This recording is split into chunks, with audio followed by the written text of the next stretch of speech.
to what President Roosevelt said. He also said when we You go, Tiger. banks, only sound banks would open. So the assumption was if the banks could reopen after the bank holiday, they would be Go sound for banks. it.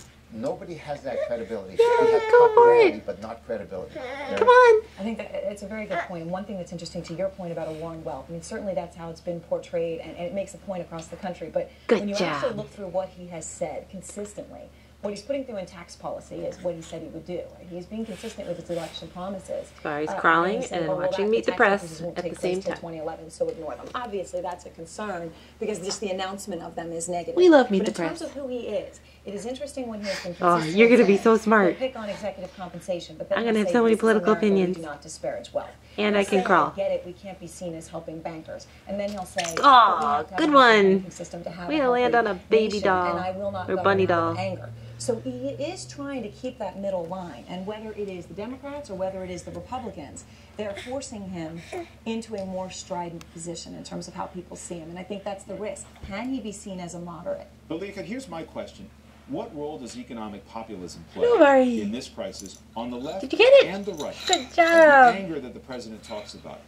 Because the reality is, and you talked about this in the New York Times today in an op-ed, what's happening in Eastern Europe, their economy is collapsing because of the credit drying up, and they actually have the prospect of real social unrest. These are new democracies that are having such a difficult time. People don't understand the interconnectedness of our banking system, which is even more complex than people inside of it realize.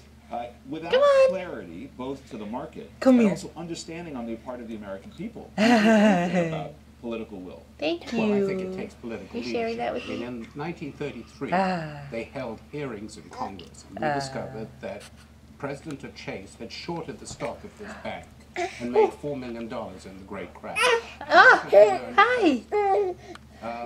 But Roosevelt was able to rise above this. Good job. And, if you like, tap into the positive side. Oh, that was a good one. Of the American that was serious crawling. We need that in the U.S. We need that in Europe. We need the leaders of Germany and France to do the same thing with their public. Yay! You got it. I thought Mort Zuckerman got it exactly right. This president has popularity, although the fact is his current... I'm so proud of you. You're so impressive. At the same point in 2001. 58% for a new president is very normal, because people, look, you gotta want the president to succeed. You're irrational if you don't want the new president to succeed.